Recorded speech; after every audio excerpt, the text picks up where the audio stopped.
Cuando mamá lastima, de Rayo Guzmán. Sin dignidad. Tomemos cada experiencia, por dolorosa que sea, con alegría. Pensemos en que nos da el material didáctico suficiente para la autorrealización. Lo que me ha lastimado siempre de mi madre es su sumisión. El verla soportar todos los maltratos de parte de mi padre y de mis hermanos. Su actitud evasiva y silenciosa que le envuelve en un misterio impenetrable. Sus recurrentes achaques y su conducta de víctima me han lacerado el corazón a lo largo de los años. El verla conducirse sin autoestima, sin pelear por sus derechos y sin convicciones me hizo perderle el respeto y alejarme de ella durante mucho tiempo. Su poco cuidado personal y su falta de aseo me hicieron sentir vergüenza de ella. Es espantoso lo que digo y todavía me siento culpable por fabricar tan desvalorizado concepto de ella. Luz Helena se llama mi madre. Es de origen humilde, hija de 2 jornaleros de los campos de Sinaloa. Creció en una casa de piso de tierra y paredes de adobe y soportó los rayos del sol más intensos en su rostro desde muy temprana edad, cuando los abuelos se la llevaron con ellos a participar en la cosecha de tomates allá en Campo Batán. Apenas pisó la escuela y apenas aprendió a sumar y a restar. Tuvo 12 hermanos, siendo ella la quinta. A 2 los mataron a balazos en una riña callejera. Otros 3 se fueron a Estados Unidos apenas cumplieron los 15. Y las restantes, que son mujeres, siguieron el camino trazado por tradición de casarse chicas, llenarse de críos y atender a sus maridos. Mi madre no fue la excepción. Se casó con mi padre a los 17 años y estuvo con él hasta que la cirrosis se lo llevó a la sepultura. En mis recuerdos de infancia, siempre la veo agachada frente al lavadero tallando con lejía la ropa sucia de su señor y de sus 5 hijos. Otras veces la recuerdo sentada al atardecer en su mecedora de madera tejiendo carpeta de hilo cristal que después regalaba a sus comadres y vecinas, sin más aspiración que tener la ropa limpia y la mesa servida, sin más intereses que el de cuidar a su hombre, porque siempre supo ser mejor esposa que madre. Se le daba más soportar los gritos y malos tratos de mi padre que los gritos de mi hermano pidiéndole comida. A nosotros nos entregó a la venia divina. Aprendimos a cuidarnos solos desde chiquillos. Para ella, lo más importante era no hacer enojar a mi padre y tenerlo contento. En sus años mozos era una mujer bonita, con una larga cabellera oscura que trenzaba con listones. Nunca se maquilló ni usó ropa llamativa. Eso molestaba a mi padre, y ella lo obedecía ciegamente.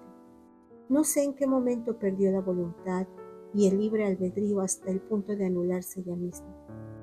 Nos entrenó a los hijos para rendirle pleitesía al señor de la casa, y ante la menor manifestación de rebeldía de nuestra parte, se echaba a llorar y nos suplicaba que no la fuéramos a matar de un coraje. Siempre tuve miedo de matar a mi madre de un susto. Siempre tuve miedo de hacerle daño. La fragilidad de su cuerpo, de su mirada, de su carácter, nos instruyó en el arte de sobreprotegerla y cuidar cada una de nuestras acciones para no lastimarla. A sus hijos no les estaba permitido dañarla, pero a mi padre le permitía todo. Eustaquio se llamaba mi papá y era un campesino dicharachero y bailador. Lo conocían como Taco y tenía fama de mujeriego. Era la adoración de mi madre, a quien no le importaba nada más que complacerle. Fuimos 5 hijos, 3 mujeres y 2 hombres nacidos en orden. Primero llegó Epigmenia, la mayor, después Eduviges y enseguida yo, de mi nombre Mireya. 2 años después de mí nació Eustaquio y por último Carlos, el chiquito de la casa. Está por demás decir que hubo un tipo de educación para las mujeres y otro muy diferente para los hombres. A nosotras nos correspondía colaborar en todas las labores del hogar, mientras que a ellos se les permitía salir a la calle desde que amanecía. Al paso del tiempo mi padre compró unas parcelas y construyó una finca de tabique con paredes azules y la situación económica mejoró un poco. Seguíamos siendo pobres, pero ya no miserables. A las niñas nos dejaron ir a la escuela hasta sexto grado de primaria. Después mi padre le decía a mi mamá que ya era hora de dejar de perder el tiempo y nos regresaba a la casa para ayudar con los quehaceres. Aprendimos a hacer queso de leche de cabra y pan de mujer, al que le llaman así porque no tiene huevos. Los domingos a la orilla de la carretera nos mandaban con mi hermano Eustaquio a vender los productos y regresábamos por la tarde asoleados y sudorosos para seguir ayudando a mi madre a preparar la cena. A veces preparábamos pan de trigo, cebada y mole y nos quedábamos esperando durante horas la llegada de mi padre para comer. No podíamos empezar a probar los sagrados alimentos en su ausencia. Hasta que el sol se escondía, mi madre se daba por vencida y nos permitía echarnos un taco. Entrada la noche escuchábamos llegar a mi padre más borracho que una cuba. Mi madre nos ordenaba quedarnos en nuestras habitaciones. Ella se levantaba a esas horas a calentarle la cena, a soportar sus insultos, a oler su hediondez y a limpiar sus vómitos. A la mañana siguiente la escuchábamos desde temprano caminar por la cocina, preparando chilaquiles picosos y una jarra de café para que su hombre se repusiera de la cruda. Todo esto me parecía indigno y desde muy temprana edad he saboreado el odio, el resentimiento, la furia y la vergüenza. Me hacían sentir que tenía una madre sin dignidad. Cuando le preguntaba a mi madre por qué permitía semejante trato de parte de mi papá, ella se ponía seria y en un tono imperativo me decía: es mi esposo, y tú no eres nadie para juzgar a tu padre. Es su forma de quererme. Además, no nos falta nada. Nos tiene bien atendidos. Se me hacía indigna su respuesta, y el coraje me cosía las entrañas. Tenía que quedarme muda, tragarme mis palabras y evitar hacer enojar a mi madre. Ella siempre me ha dicho que esa fue su cruz y que había que cargarla con resignación.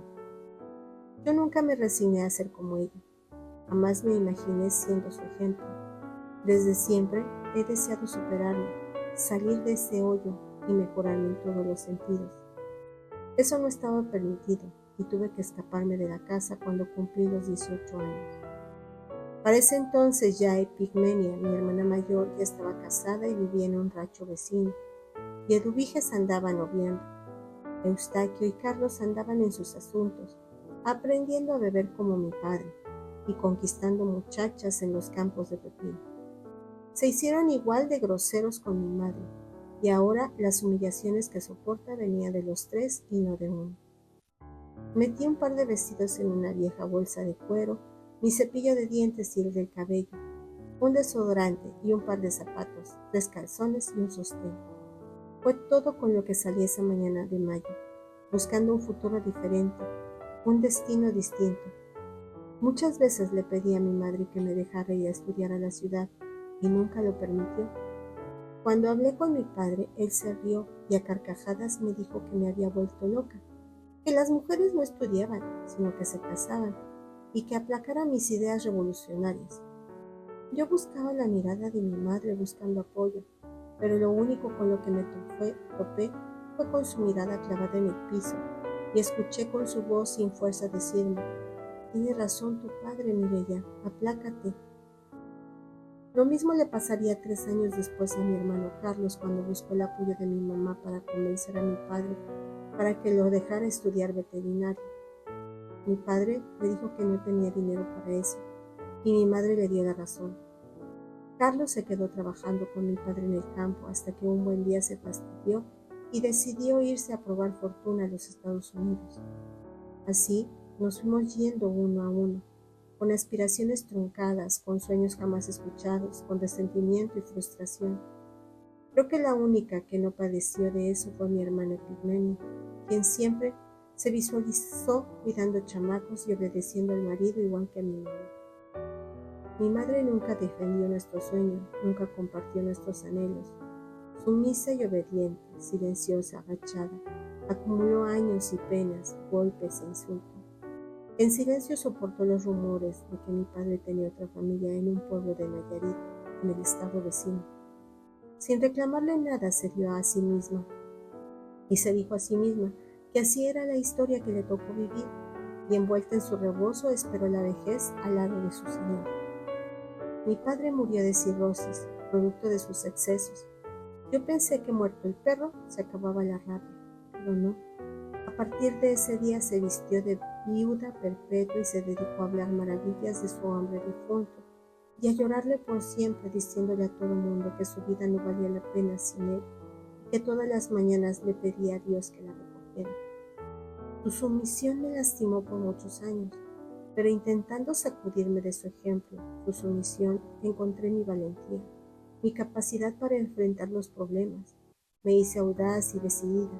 Quería sacar su ejemplo de mi piel, de mis ideas, olvidarme de sus pocas ganas de amar la vida. Llegué a Tepic, la capital del estado vecino. Me conseguí un cuarto y un trabajo de cocinero. Me metí en la escuela sabatina y desafié la adversidad. Me convertí en una guerrera con el corazón dolido y la armadura fabricada con rencores que me protegió de mi pasado. No ha existido golpe que no resista, ni caída de la que no me levante. Mi madre se quedó sola en la casa de campo regando sus parcelas y vendiendo pan de mujer los domingos. Se llenó de arrugas y siguió coleccionando achaques, porque si no estaba enferma estaba triste, y si no estaba triste estaba deprimida. Cada vez que la visitábamos su discurso era el mismo, melancólico y quejumbroso. Sigue igual de silenciosa y misteriosa, ocultando lo que piensa. Ni los nietos la han cambiado. Tiene un nieto preferido, que es el hijo mayor de mi hermana Epigmenio. Dice que es la encarnación de mi padre, que son el vivo retrato. Mis hermanos se sienten dolidos por el trato tan diferente que le dan los nietos. Pero así es ella, Luz Helena, la viuda de Taco. Así la entrenó la abuela y la bisabuela a la abuela y cada una de las mujeres de su pasado. Ser una buena mujer era ser una esposa sumisa, sin aspiraciones ni ideas propias, sin deseos ni motivaciones extrañas.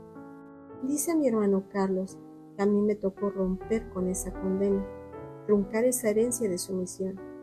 He logrado ser una profesionista. Me titulé como licenciada en Relaciones Internacionales. Trabajo para una empresa transnacional que exporta hortalizas a Estados Unidos.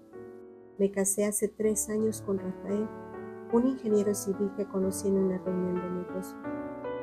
2 años después de enviudar, se apareció una mujer en la casa de mi madre para presentarle los 2 hijos que tuvo con mi papá.